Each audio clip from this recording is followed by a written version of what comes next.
Simulan na natin ang balita. Narito ang malalaki at makabuluhang balita ngayong araw.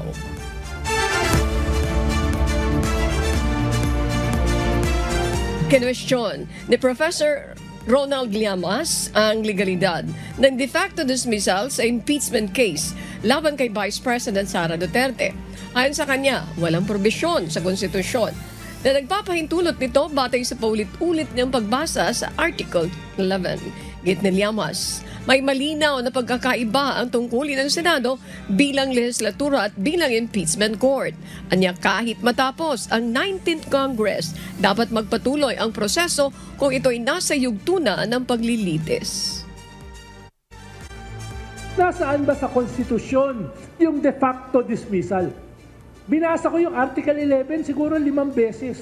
Walang nakasulat doon. Article 11 ng ating konstitusyon, ini-specify yung impeachment. Kaya siya hiniwalay sa definition o sa trabaho ng Senado dahil iba yung impeachment. Magbabago yung katangian ng Senado, magiging siya ay impeachment or trial court. Yung sinasabi nila na dapat ay matapos na dito sa 19th Congress yung kanyang trabaho, totoo, bilang Senado. Pero bilang trial court, magpapatuloy yan. Hataw Balita ngayon. Itiniwalag ng National Unity Party si House Deputy Speaker Duke Prasco matapos hindi pumirma sa manifesto ng suporta para kay Speaker Martin Romualdez. Bagaman iginit ng tagapagsalita ng Kamara na hindi sa pilitan ang pagsuporta sa liderato ng Speaker, sinabi ng NUP na nilabag ni Prasco ang opisyal na posisyon ng partido. Ayon kay Attorney Princess Abante, 285 na kongresista na ang nagpahayag ng suporta kay Romualdez, kabilang ang mga kinatawan ng Central Visayas. Wala pang pahayag si Prasco kaugnay ng pagtiwalag sa kanya ng partido. Hataw Balita ngayon. Nilinaw ni Pangulong Ferdinand Marcos Jr. na hindi uumpisahan ang rehabilitation ng EDSA hanggang walang malinaw na rerouting plan ng pamahalaan. Binigyan din nito na kailangang handa ang mga local government unit sa implementasyon nito. Gate ng Pangulo, malaking sakripisyo para sa mga commuter ang 2 taon ng rehabilitasyon o 2 taon na rehabilitasyon sa EDSA na tiyak magre-resulta ng matinding trapiko. Sabi ko nga, ay masyadong matagal naman yung 2 taon para maabala ang mga kababayan natin. At hanggat wala akong nakikitang solid na mga rerouting plans at masiguro na handang-handa na mga LGU, huwag muna natin gawin. Ayusin muna natin ang plano. Hataw Balita ngayon. Muling tiniyak ni Pangulong Ferdinand Marcos Jr. ang tuloy-tuloy na pagbebenta ng bigas sa halagang 20 pesos kada kilo sa gitna ng pagdududa ng ilang kritiko. Ibinebenta ang naturang bigas sa mga kadiwa centers sa ilalim ng subsidiya ng Food Terminal Incorporated o FTI. Target ng Department of Agriculture o DA na ipagpatuloy ang programang ito hanggang matapos ang termino ng Pangulo sa 2028. May stock pa ba tayo na bigas? Kaya ba ito na bayaran ng ating gobyerno? Masusustain po natin yan basta't nagtutulungan ang lahat. Ang sisiguruhin natin ay hindi mawawala ng abot kayang bigas ang ating mga kababayan. Hataw Balita ngayon. Kinamahalan ng mga residente at mga isda sa Pag-asa Island ang pagsadsad ng isang Chinese fishing vessel sa silangang bahagi ng isla nitong Sabado sa gitna ng masungit na panahon. Ayon sa LGU ng Kalayaan, Palawan, nahila ng 2 Chinese Maritime Militia vessel ang barko bandang alas 5 ng hapon matapos itong mai-report sa Philippine Coast Guard. May naiwan umanong mga floating o anchor na lalong nagpapataas ng hinala ng ilang residente tungkol sa intensyon ng China. Ayon kay Konsehal Maurice Albaida, kinampirma ng Western Command ang insidente at tiniyak ng AFP na handa silang tumulong, ngunit naialis na ang barko bago pa sila makaresponde. Meron doon na bahura, doon sa may kabilang bahura, hindi sa San Lique ha, sa Juan. So tumagal daw yun doon, tapos naalis niya mga 5:30 na ng hapon. 5:30 na ng hapon. Tapos may mga naiwan pa nga doon na parang floating buoy or floating anchor na tinatawag nila. Hataw Balita ngayon. Nangangamba ang ilang delivery riders sa posibleng hindi patas na pagpapatupad ng No Contact Apprehension Policy o NCAP lalo't may kinalaman ito sa paggamit ng AI. Tiniyak naman ng Metropolitan Manila Development Authority na may manual review at konsiderasyon sa bawat violation at hindi otomatikong itinuturing na paglabag ang lahat ng nakukuhanan ng AI. Ayon kay MMDA Chairman Attorney Romando Artes, may puso ang proseso dahil may taong sumusuri sa bawat kaso at hindi tinatarget ang kahit anong sektor. I-assure sila na ito pong implementation natin ng NCAP ay fair para sa lahat. Hindi po kami namimili, hindi po kami nang aapi at wala po kaming tinatarget na sektor. At ang ano po namin dito, ito po ay para sa disiplina at safety ng lahat. Hataw Balita ngayon! Inanunsyo ni Pangulong Ferdinand Marcos Jr. na ilulunsad na sa July ang Unified 911 Emergency System bilang bahagi ng pagpapalakas ng seguridad sa bansa. Uumpisahan ito sa NCR, BARN, Ilocos Region, Central Visayas gamit ang makabagong teknolohiya para sa mabilis na pagtugon mula naman sa Philippine National Police at Bureau of Fire Protection. Kasabay nito ang pagde-deploy ng mas maraming pulis sa kalsada sa ilalim ng Cops on the Beat program. Layunin ng PNP na may patupad ang 5-minute emergency response sa tulong na pakikipag-ugnayan sa mga local government unit. Hataw Balita ngayon! Pinagpapaliwanag ng Land Transportation Office ang mahigit 200 driving schools dahil sa umano'y pandaraya sa kanilang computer system para makapag-enroll ng higit sa pinapayagang bilang ng estudyante kada araw. Kabilang sa mga paglabag ay ang pag-upload ng sobra-sobrang certificates kahit hindi pa kumpleto ang training ng aplikante. Pinagpapaliwanag din ng 88 district heads kung bakit pinayagan at hindi agad inaksyonan ang mga irregularidad. Noong nakarang buwan, sinuspinde ng LTO ang mahigit 100 driving schools dahil sa no-show at iba pang paglabag sa tamang driver's training. Hataw Balita ngayon! Mahigit isang daang dayuhan ang ide-deport ng Bureau of Immigration kamakailan dahil sa kawalan ng dokumento at illegal na pagtatrabaho sa bansa. Karamihan sa kanila ay naaresto sa mga Pogo Hub na ipinasara ng gobyerno dahil sa pagkakasangkot sa sindikato, cybercrime at human trafficking. Sa talaan ng BI, 102 sa kanila ay Vietnamese, 12 ay South Korean at isa ay Malagasy. Lahat ng mga ito ay naka-blacklists at hindi na maaring bumalik sa Pilipinas. Tuloy-tuloy pa rin ang operasyon ng Bureau of Immigration sa mga iligal na dayuhan at inaasahan ang karagdagang deportation sa mga susunod na araw. Hataw Balita ngayon! Inanunsyo ng Department of Transportation ang pagbubukas ng Port of Amandayehan sa Basay, Samar para sa Ro-Ro ships. Layunin nitong maibsan ang epekto ng limitasyong ipinatutupad sa mga mabibigat na sasakyang dumadaan sa San Juanico Bridge. Napili ang Tacloban-Basay Sea Route bilang pinakamabilis at pinakamurang alternatibo na may biyahe lamang na 30 minuto kumpara sa 12 to 15 na oras sa ibang ruta. Nasa state of calamity pa rin ang Eastern Visayas dahil sa epekto ng bridge restrictions, kaya't pinasasalamatan ng pamahalaan ang mabilis na pagtugon ng mga ahensya at LGU.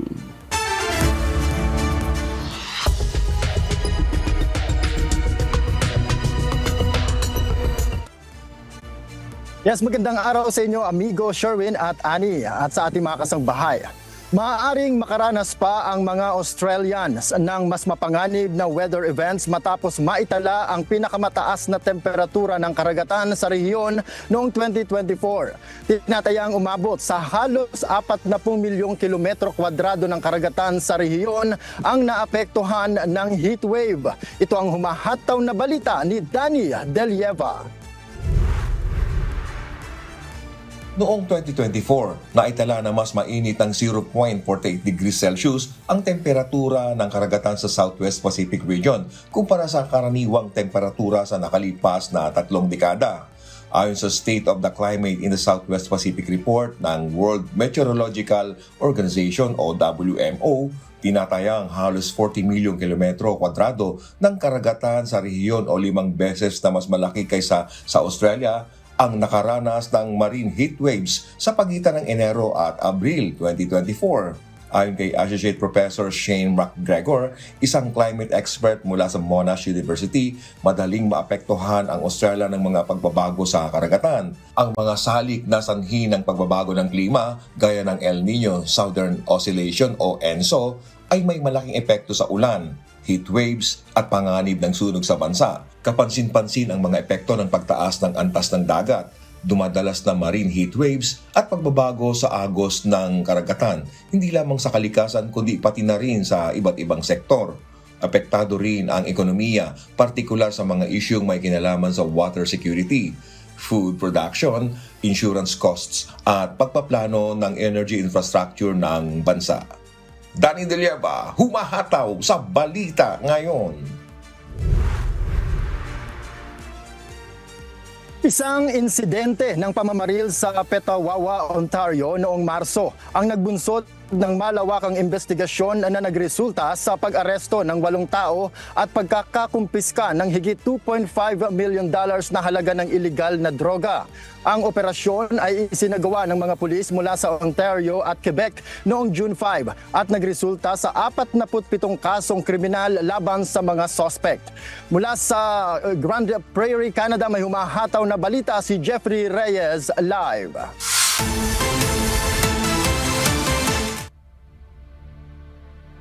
Yes, Jeffrey.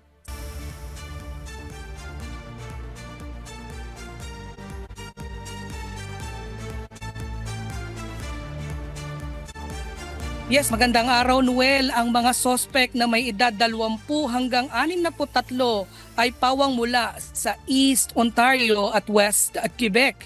Sila ay nahaharap sa samut-saring kaso, kabilang ang paglabag sa mga batas ukol sa droga at armas. Ilan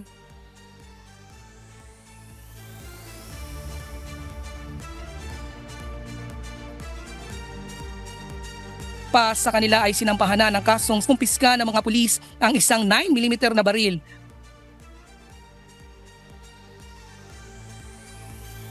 Na walang serial number, dami ng hinihinalang methamphetamine, cocaine, fentanyl at hydropunatay ang 100 at 50,000 mahigit $260,000 na cash. Ang malawakang investigasyon ay nagsimula matapos ang isang insidente ng pamamaril noong Marso 22, bandang alas 10:30 ng umaga.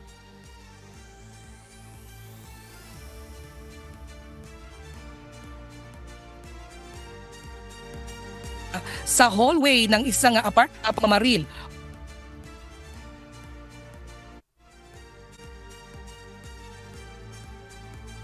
Wala namang naiulat na sugatan. Tirahan pala ang kanilang napunteriya, nangyari ang insidente. Sa ngayon, patuloy na pinaghahanap ang suspect na pinaniniwalaang nasa Montreal area.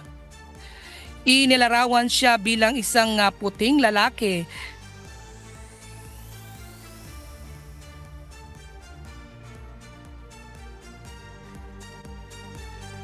na nasa edad 30 hanggang 40, gada, payat ang pangangatawan at huling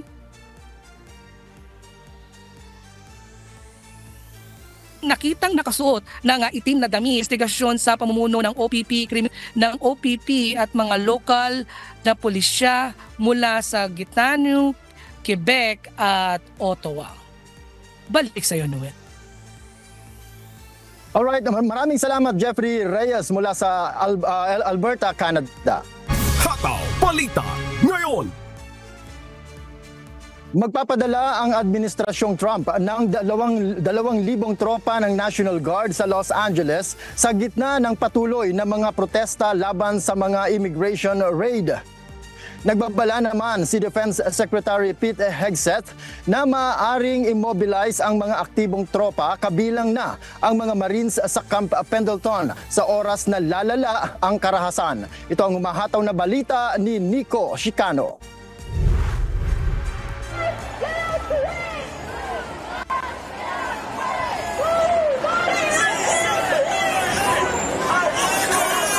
Nagkagirian ng mga federal agent at mga protesters sa Southeast at downtown Los Angeles. Kasunod ng mga demonstrasyon nagpapakita ng suporta sa mga imigrante. Iwinagayway ng mga nagproprotesta ang Mexican flag at sumisigaw ng mga islogang laban sa Immigration and Customs Enforcement o ICE. Bilang tugon sa tumitinding tensyon, lumagda si Pangulong Donald Trump ng isang memorandum para i-deploy ang National Guard ayon sa White House. Ayon kay Border Czar Tom Homan, kumpirmado na ang deployment upang tugunan ang umano'y kawalan ng kaayusan. Mariin namang kinondena ni California Governor Gavin Newsom ang hakbang ni Trump na tinawag niyang isang sinasadyang mapanulsol at political stunt. Nanawagan si Newsom ng mapayapang protesta at kinuwestiyon pa ang Defense Secretary na si Pete Hegseth sa bantang paggamit ng mga Marines laban sa mga sibilyan. Tumugon naman si Trump sa Truth Social at sinabing makikialam ang pamahalang pambansa kung hindi mapipigil ng mga pinunong estado ang mga riot at looter. Binibigyang diin ng mga protesta ang tensyon sa pagitan ng demokratikong pamunuan ng Los Angeles at ng pagpapahigpit ni Trump sa imigrasyon.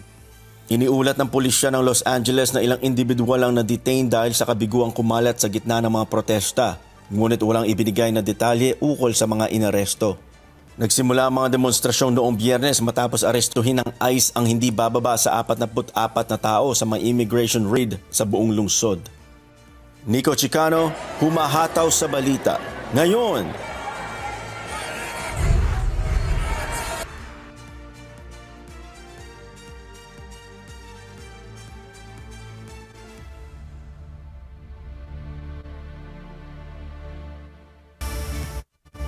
Nagbabanta ang severe storm sa south mula Texas hanggang Carolinas na may hindi bababa sa 9 ang naiulat na tornadoes. Ito ang umahataw na balita ni Lena Ramos. Mahigit 40 milyong residente mula Texas hanggang Carolinas ang nasa ilalim ngayon ng threat zone dahil sa forecast na mapaminsalang bugso ng hangin, malalaking hail at mga isolated na tornadoes. Noong nakaraang Sabado, bumagsak ang malalakas na ulan sa ilang bahagi ng Arkansas, kabilang ang Little Rock Metro na naging sanhi ng flash flooding sa lugar. Dahil dito nakataas ang severe thunderstorm watch sa ilang estado gaya ng Birmingham, Alabama at Atlanta. Bunsod ng malalakas na thunderstorms na may kasamang hangin at ulan na tumama sa southeast. Sa Texas, nakapagtala ng hail na kasing laki ng grapefruit malapit sa Briscoe, habang baseball-sized hail naman ang iniulat sa iba pang bahagi ng Texas, Oklahoma at Colorado. Ngayong Lunes, nananatiling mataas ang banta ng severe weather sa iba't ibang bahagi ng American South, kung saan ang mga lugar mula Louisiana hanggang South Carolina ay patuloy na nasa threat zone para sa inaasahang malalakas na bagyo. Lena Ramos, humahataw sa balita ngayon. Sinamantala ng mga overseas Filipino workers sa United Arab Emirates ang pagkakataong makapag-exam sa isinagawang 3 araw na Special Professional Licensure Examination nitong nakaraang weekend upang maging licensed Filipino professional abroad. Ito ang humahataw na balita ni Bradley Robuza. Hindi pinalampas ng ating mga kababayang overseas Filipino workers sa United Arab Emirates ang pagkakataong matupad ang kanilang mga pangarap na maging ganap na lisensyadong profesional. Sa pamamagitan ng Special Professional Licensure Examination o SPLE na itinakda ng Professional Regulation Commission, sumabak ang mga OFW sa 3 araw ng mahigpit na pagsusulit upang makamit ang kanilang PRC license kahit hindi na kailangang umuwi sa Pilipinas.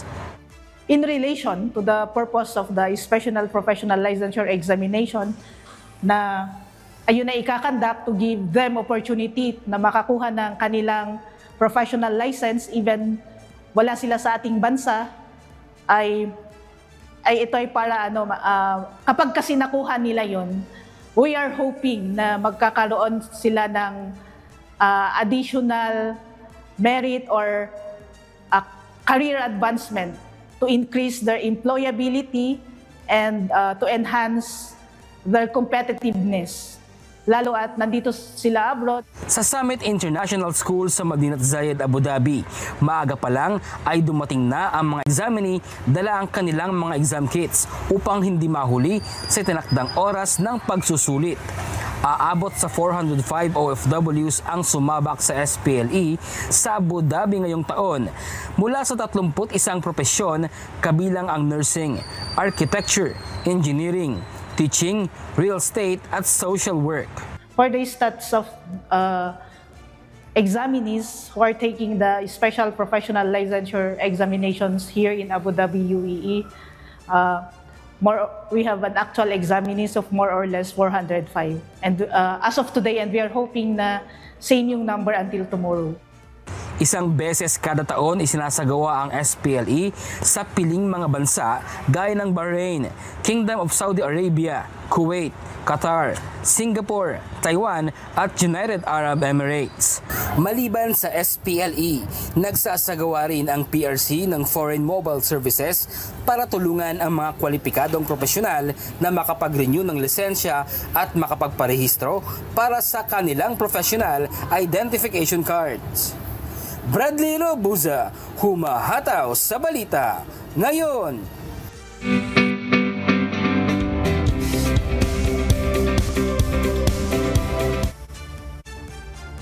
Magkakaroon ng forum hinggil sa Philippine Migration and Diaspora Policy sa Dubai, United Arab Emirates. Samantala, muli namang magbubukas ang Livelihood Skills Training Program para sa mga kababayan natin sa South Korea. Ito ang humahataw na balita ni Lynn Perez. What's up, kabayan? Inanyayahan ng Filipino University students sa United Arab Emirates sa isang forum hinggil sa Philippine Migration at Diaspora Policy. Gaganapin ito sa June 12 alauna hanggang alas 5 ng hapon sa Al Habtour Palace sa Dubai, UAE. Maaari magparehistro ang mga interesado dumalo sa pamamagitan ng pag-scan sa QR code na matatagpuan sa official Facebook page ng Philippine Consulate sa Dubai sa facebook.com/phindubai. Naghahanap naman ng experienced Filipino interior designer ang Philippine Embassy sa Spain. Sa mga interesadong mag-apply, magsumiti lamang ng inyong resume at portfolio sa madridpe.cultural@dfa.gov.ph. Naglabas naman ng public advisory ang Philippine Consulate sa Barcelona hinggil sa holiday schedule ng tanggapan ngayong buwan ng Hunyo. Sarado ang konsulado sa June 9, 12 at 24. Maaari naman tumawag sa 34-679-324462 kung may emergency. Samantala, muling magbubukas ng libreng livelihood skills training at health and wellness program sa taong 2025 para sa ating mga kababayan sa South Korea. Gaganapin ito mula Hulyo hanggang Disyembre ngayong taon sa 3rd floor training room ng MWO office sa Seoul. Limitado lamang ang slots kahit mag-register na sa links na gusto ninyong classes sa official Facebook page sa Philippine Embassy sa Korea sa facebook.com/PHinKorea. Lynn Perez, sumahataw sa balita ngayon. At yan po ang mga balita mula sa iba't ibang panig ng mundo. Mula rito sa Edmonton, Canada, ako po si Noel Poliarco. Magandang araw. Hataw Balita ngayon.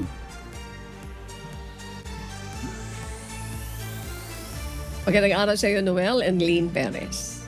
Sa araw na ito, tatalakayin natin na isang napapanahong issue na may kinalaman po sa kaligtasan ng bawat Pilipino sa panahon ng kalamidad at sakuna, ang Ligtas Pinoy Centers Act. Kasama natin ngayong umaga upang magbigay linaw at impormasyon tungkol dito ay walang iba kundi si Attorney Chris Noel A. Bendijo, tagapagsalita po ng Office of Civil Defense. Good morning po sa inyo, Attorney Bendijo. Thank you for joining us this morning. Good morning po. Good morning. You know, this is one of my favorite topic. Ayan. Yung tungkol doon sa Ligtas Pinoy Centers is about the creation of evacuation center. Pakibigyan nyo nga po kami ng idea para saan itong mga evacuation centers na ito. Hindi po. Ang Ligtas Pinoy Center Act, ito yung RA 12076, no? Ito ay naipasa noong Disyembre nung nakarang taon. Ang layunin po ng batas na ito ay magtaguyod ng permanente at disaster resilient na mga evacuation centers na kung tawagin natin ay Ligtas Pinoy Center. Ang hangarin po nito ay tayo na po ay aalis sa ating default ngayon, no? Na kapag tuwing may mga ganitong evacuation center na pangangailangan, ginagamit natin ang ating mga paaralan, ang ating mga educational institutions. No? Sa maraming kadahilanan, halimbawa, maapektuhan yung mga kabataan natin, yung mga estudyante natin, yung ating mga paaralan ay nagde-depreciate. No? At syempre, nandito na rin po tayo, hangarin po talaga nito, yung pagtataguyod ng mas disaster resilient na evacuation centers na permanente. Ibig sabihin po, meron po tayong mga itinakdang mga standards dito. Halimbawa, dapat po ito ay maka-withstand ng 300 kilometers per hour na wind speed. Dapat po ito ay maka-withstand ng 8.0 magnitude na lindol. At iba pa pong compliance sa ating Building at Structural Code of the Philippines. Yan po ang hangarin ng Ligtas Pinoy Center. Napakagandang pakinggan sa tainga. Imagine kayang mag-withstand sa 300 kilometers per hour na lakas ng hangin at saka 8.0 na lindol. Okay. The reason why I'm saying this because when I was young, nagkaroon ako ng traumatic experience because ang Bicol region, ang Region 5, laging binabagyo. Okay. This is the first time na nakarinig ako na magkakaroon na tayo ng permanent evacuation centers. And tama po kayo, para at least hindi na po natin ma-disrupt yung klase. Because since birth, hanggang ngayon, ganito po yung ganito ang kalakaran. So kung sakasakali, when do you plan to start this? Sa ngayon po, nabalangkas na at naprubahan na po yung implementing rules at regulations nito. Ang kasunod pong magiging hakbang, yung atin pong National Disaster Risk Reduction Management Council, ay magge-generate po ng priority list. No? Ito po yung mga lugar at mga munisipalidad sa Pilipinas na uunahin po natin sa pamamagitan po ng budget ng DPWH upang mataguyod at maitayo po itong mga Ligtas Pinoy Centers. Pero maidagdag ko lang po, no? Hindi lang po ito basta-bastang pagtatayo ng Ligtas Pinoy Center ng mga evacuation center. Yung pong mga lugar kung saan po ito itatayo, ito naman po ay dadaan sa hazard mapping check. Ibig po sabihin, sa partisipasyon po ng DOST, titingnan po natin yung mga lokasyon na ito. Dapat po sila ay least susceptible to disasters and hazards. Sa madaling salita po, talaga pong tinitiyak natin ang kaligtasan at living conditions ng ating mga IDPs sa tuwing panahon po ng sakuna. Okay. Spox, Chris, pakibigyan nyo nga po ng linaw. Ano-ano mga ahensya ang kasama nyo po dito? Sige po. Sa kabuuan po, yung pong mga miyembro ng NDRRMC, yan po ang mga ahensyang talaga pong may partisipasyon dito. Pero to go to specifics po, pagdating po sa project monitoring nito, dyan po papasok ang Office of Civil Defense. Pagdating po sa mga disenyo, mga conceptual designs ng ating Ligtas Pinoy Center, nandyan po ang DPWH at gaya ng aking nabanggit, budget po nila ang gagamitin dito. Pagdating naman po sa camp management, nandyan po ang DSWD. At syempre po, no, pagdating sa pagpapatakbo nitong mga Ligtas Pinoy Center, pag-determine ng mga lokasyon nito, nandyan naman din po ang ating DILG, pati na rin po mga katuwang nating lokal na pamahalaan. So, talaga pong whole of government approach dito dahil ang intention po natin dito ay permanente at resilient na disaster evacuation centers. Also included here ay the DOST. Tama po. Okay. So, yan mga ahensya. Kung alimbawa yung LGU, libre yung ibibigay na lupa o may bayad din dyan? Okay. Ang preference po natin dito ay dapat po pag-aari ng pamahalaan. Okay. Whether bibilin o hindi. Tama. How much is the budget for one specific, sorry to ask this question, how much is the budget for a specific evacuation center? In terms of budget po, we will defer to the DPWH. But hindi po kasi natin ito masasaklaw sa isang average amount, no? Ang dahilan po dito ay bawat lugar po may kanya-kanyang peculiarity. Okay. Halimbawa po, sa Canlaon, meron pong presensya ng bulkan. Yung gaya po na nabanggitin nyo sa Bicol region, ang exposure naman nito ay mga bagyo. No? So, iba-iba po yung mga exposure ng iba't ibang lugar kung kaya mahihirapan po ako magbigay ng specific amount for the... Thank you very much. That was a safe answer. Spock, thank you very much. Now, I heard kasi po na mayroon allotted na 24 million ang binabanggit nila. Tama ka, hindi naman po applicable yon. Baka iba-iba kasi yung sitwasyon. Now, may we know from you po, ilan ang target? Ito ba ay itatayo doon sa cities and municipalities? At kung itatayo ito sa every cities and municipalities, madami-dami yan. Ilan yan? How many cities do we have? 149? Or more than that? And yung municipality natin, ilan yan? Malaki po yan. But we're happy kung sakasakali na magkakaroon talaga ng tuluyang katuparan yan. Tama po yan, no? Una-una po, kinikilala natin na posible ang problema natin, the availability po ng real estate, no? Pero ganun pa man, sa ating itinakdang implementing rules at regulations nito, meron tayong kinikilalang sharing nitong Ligtas Pinoy Center. So, ibig sabihin, kung ang sa isang rehiyon, halimbawa, iba't ibang munisipalidad, pare-pareho po yung exposure, meron po silang sharing ng Ligtas Pinoy Center. So yung pong ating mga Ligtas Pinoy Center, it will really depend kung ano po yung exposure ng inyong lugar. Bagyo ba ito? Landslide ba ito? Vulkan po ba ito? At yung pong lokasyon niyan ay magiging depende rin kung ano po yung available na real estate. So to answer your point po, meron pong mga instances na may several municipalities will be sharing one Ligtas Pinoy Center. Okay. At this point, pwede ba namin malaman sa inyo, Spokes Chris, ano ba yung mga unahin nyo? Mayroon tayo mga lugar, mga evacuees diyan sa lugar ng Canlaon. Of course, yung Bicol Region, yung Region 5, meron tayong Mayon Volcano. And Batangas, we have the Taal, mayroon din po dyan. At doon naman siya somewhere in Ilocos, mayroon din ng mga pagbaha dyan. Okay, sige nga po, malaman na namin sa inyo yung mga plans na nandun dyan na, nakakamada na. Sige po. Doon po sa ating ginawang implementing rules at regulations, meron po tayong pwedeng makreate na scorecard dito, no? Marami po tayong tinitingnan na aspeto dito. Halimbawa po, yung availability nga po ng lupa, no, na pagtatayuan, variable po yon. Ikalawa po, yung dami po ng exposure ng mga lugar na ito sa kung anumang disaster, mapabagyo man, mapabulkan man, mapalindol man, lahat po yan ay fina-factor in natin. Sa amin pong mga initial na mga ginagawang scorecard, mataas po yung rating ng ating mga lugar sa Canlaon, yung atin pong nasa Bicol Region dahil nga po sa hagupit ng bagyo, at yung pong nangyari sa nung nakaraang taon, no, yung KLMNOP natin, yung mga lugar na nasa mga pwestong ito ng ating bansa, yan po yung mga lumalabas na priority sa ating scorecard sa Ligtas Pinoy Center. Okay. At this point, ano yung mga tinitingnan nyo na magiging challenges nyo dito po? In terms of challenges, yun po, availability of yung real estate, no? Kasi po, since mamumuhunan po yung ating pamahalaan sa isang permanent at resilient disaster evacuation center, dapat po talaga merong available na real estate. Ikalawa po, syempre po nandyan na rin po yung sharing ng mga iba't ibang municipalities, no? Dahil kinikilala nga po natin na iba't ibang municipalidad ay maaaring exposed sa parehong disaster. So, nandyan rin po yung management nito kung paano po ito patatakboy ng ating mga local government units. But insofar as yung pong pagpapasa ng batas na ito, maganda po yung reception ng ating mga local government units, yung apetit pong mga member agencies ng NDR, handang-handa na po kaming magbigay ng Ligtas Pinoy Centers. Opo. Alam mo talaga naman, bata pa ako, wala pa ako narinig na magkakaroon ng evacuation center. Bata pa ako, tagahawak ako ng key ng school. Every time na babagyo, paalam kami sa kapitan na we're going to utilize the building para lang paglipatan. Sa madaling salita, I'm happy dito po sa binabalita nyo. And I'm sure yung ating mga kababayan. Now, let me ask you, malapit ng pasukan. Okay, ano yung pwede nating asahan doon sa ating mga kababayan na nandiyan dyan sa Canlaon?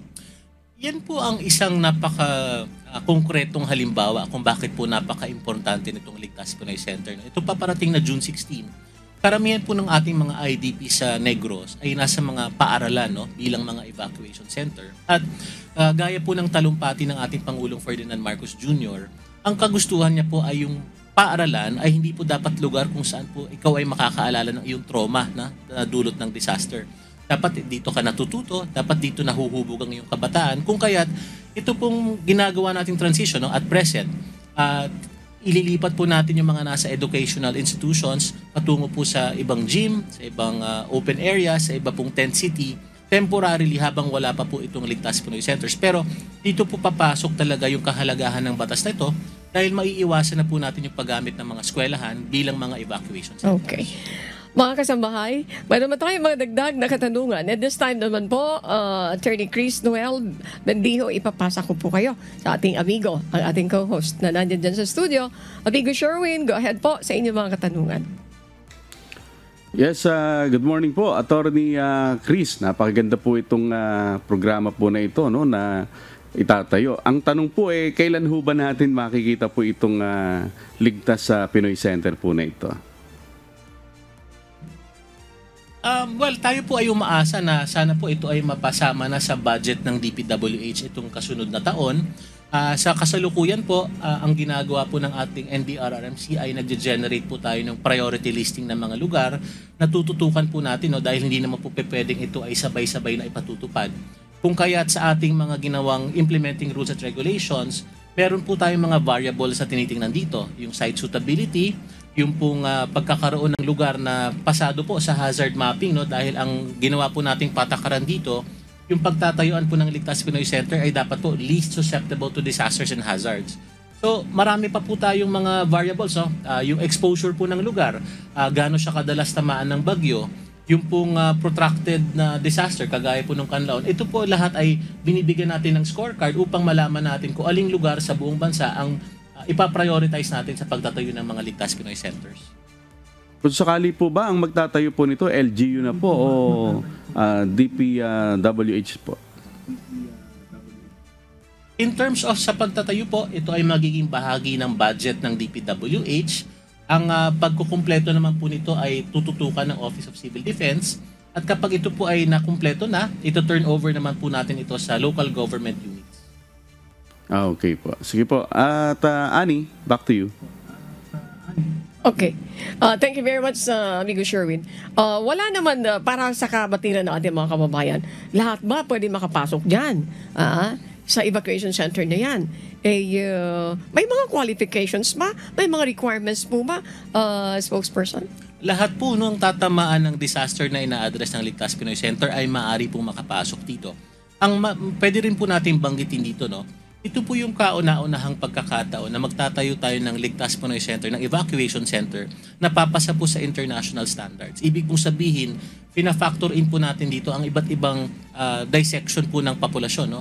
Kababaihan, kabataan, yung mga elderly po natin, pati na rin po yung ating mga kapatid na Muslim, no?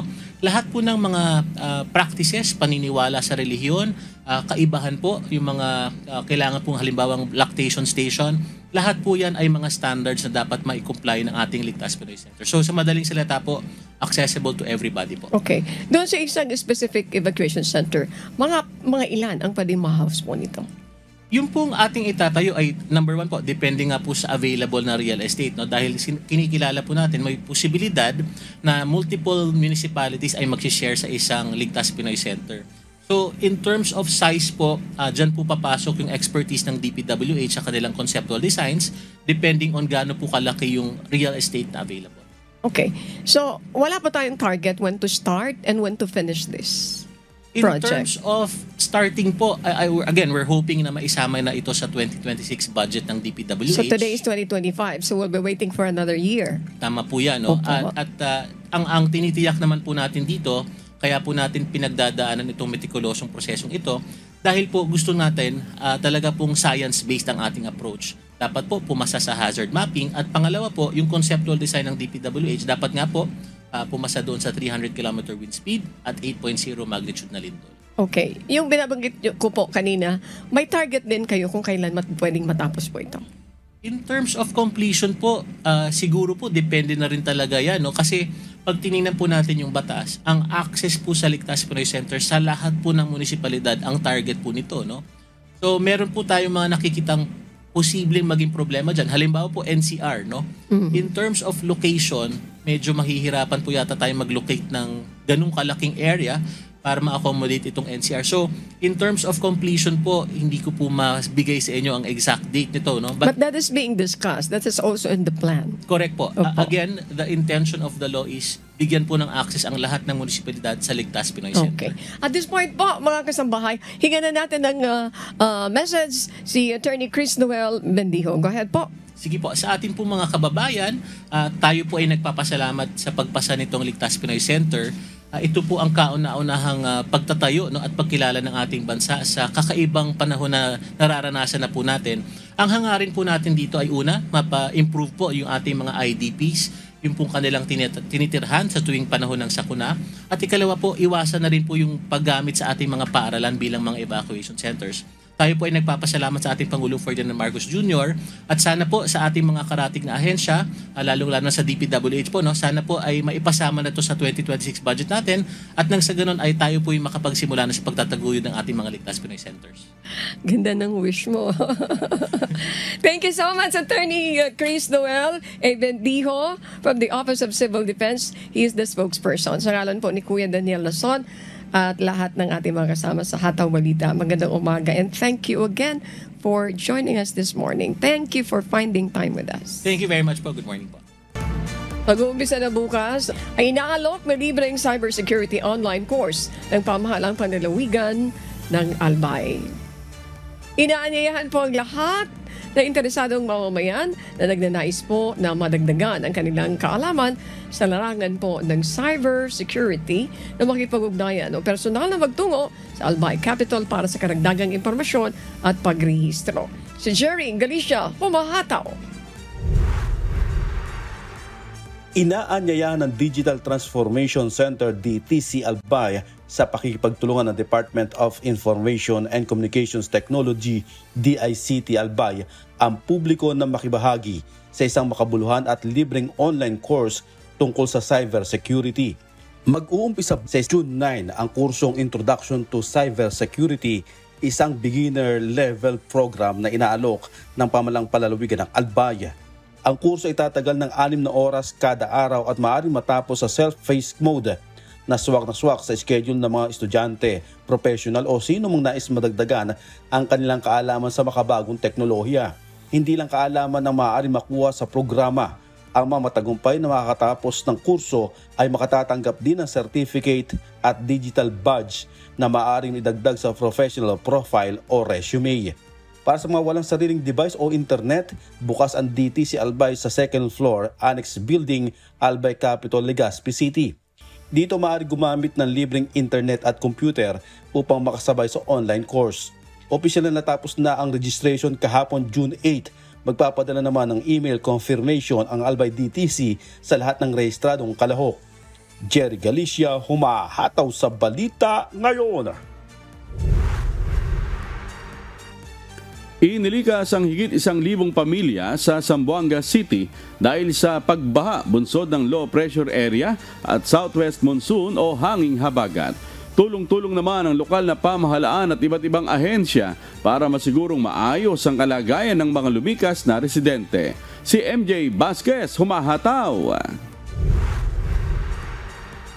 Hanggang leeg na tubig baha at walang tigil na pagulan ng naranasan ng mga residente sa Zamboanga City dahil sa epekto ng low pressure area at southwest monsoon o hanging habagat. Sa tala ng Disaster Risk Reduction and Management Office, nasa 1,028 na pamilya o katumbas ng 3,513 individual ang inilikas sa mga evacuation center.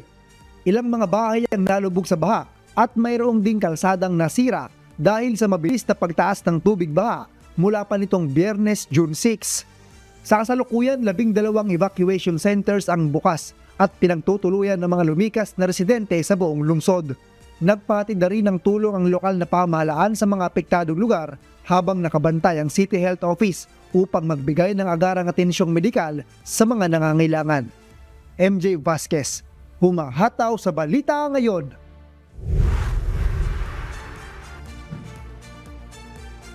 Isang video ng masaganang pangingisda sa Ilocos Sur ang kinagigiliwan ngayon sa social media. Tampok dito ang tagumpay ng isang island girl at ng kanyang mga kasama sa panguhuli ng napakarami isdang monamon. Si Cecil Cruz, humahataw.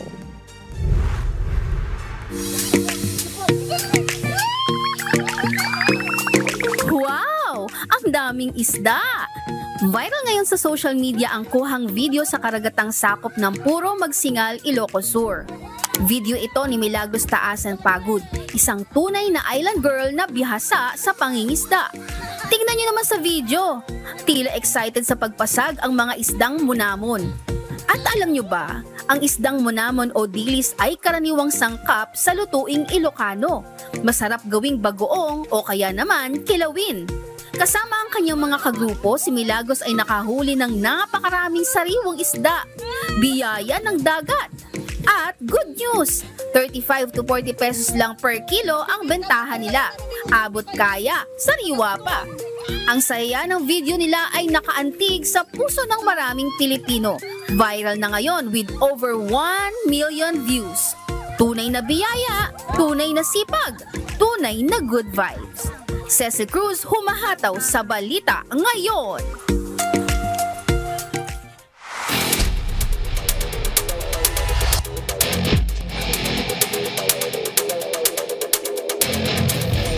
Nagsimula na kahapon ang semi-finals ng UNTB Volleyball League Season 3 kung saan nakuha ng BFP Lady Firefighters at PNP Lady Patrollers ang unang panalo sa semi-finals. Narito ang report ni Jed Neresina.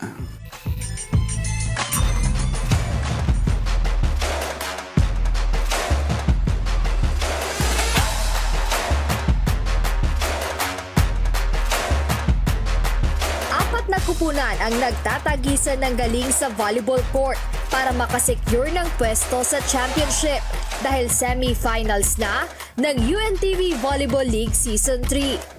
Sa unang game, nagharap ang Comelec Suffragettes at BFP Lady Firefighters. Hindi na nagpaawat pa ang Lady Firefighters at tinapos agad ang match sa isang malinis na sweep. Muling nanguna sa scoring ang team captain na si Fire Officer Tugang Abeliana na gumawa ng 14 points. Natapos ang game sa score sa 16-25, 19-25 at 25-27. Ngunit ayon sa kanilang head coach na si Fire Inspector Lorenzo Diaz, hindi rito natatapos ang kanilang pagpapalakas. More practice pa rin at yung sa mga weaknesses namin, kailangan talaga naming palakasin para mas tumibay pa yung aming depensa para mapanatili namin yung aming laban para sa championship po. Parehong mindset din ang inihayag ni Comelec head coach Alan Yumang kahit bigong manalo kahapon. Magpo-focus muna kami sa receive kasi ito naging problema namin ngayon sa BFP. Hindi kami nakapasa, so yun ang kinatalo namin talaga.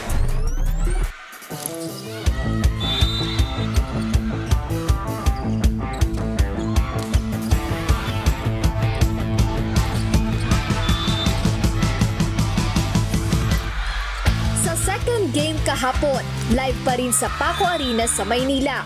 Flawless victory para sa PNP Lady Patrollers. Pinatumba nila ang defending champions na AFP Lady Gunnar sa scores at 25-13, 25-15 at 25-17. Top scorer si Jelene Villanueva na nag-ambag ng 11 points sa game. Kasama ring nag-double-digit points sila Yam Porio at Princess Oliveros. Dahilan kaya nadominaan ng Lady Patrollers ang match. Malaki talaga inangat ng team namin na naging kumpleto kami. Mga players ko, condition yan sila. Mahaba ang preparation namin. So, same pa rin ang preparation namin kung ano pinaghandaan namin bago sa semifinals na ito. Hindi naman paaawat ang Lady Gunnar na makabawi sa mga susunod na laro ngayong semis dahil gigil pa rin ang team na muling makapasok sa championship. Practice pa rin. Positioning. Kung ano yung position, dapat kailangan talaga maano nila magampanan nila kung ano yung binibigay namin na kanya-kanyang posisyon nila para kahit sana sinong kalaban, makukuha nila kung ginagawa lang nila, pinagtatrabaho. Tuloy ang mainit na bakbakan sa volleyball court kaya huwag palampasin ang next game sa semi-finals ng UNTV Volleyball League Season 3. Sa darating na Miyerkules, live pa rin sa Paco Arena sa Maynila. Maghaharap sa Game 1 ang AFP Lady Gunnar at Comelec Suffragettes. Asahan din ang matinding tapatan sa laban ng BFP Lady Firefighters at PNP Lady Patrollers sa Game 2. You won't miss the action ngayong semi-finals dahil mapapanood din ito via live streaming sa UNTV Sports Facebook page at YouTube channel. Jed Meresina, humahataw sa balita ngayon.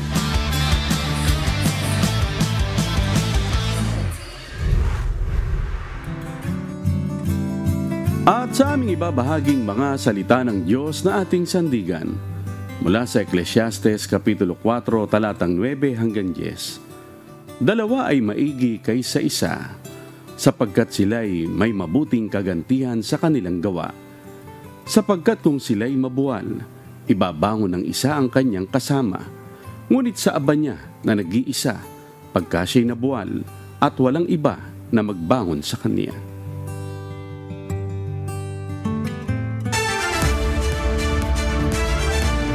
At yan po mga humahataw na balita ngayong umaga ng Lunes, ikasyam sa buwan ng Hunyo 2025. Ako po inyong amigo, Sherwin Kulubong. Sa ngalan po ng lahat ng bumubuo ng UNTV News and Rescue, UNTV Radyo La Verdad 1350 at ng ating mga correspondent mula sa Pilipinas at sa iba't ibang panig ng mundo.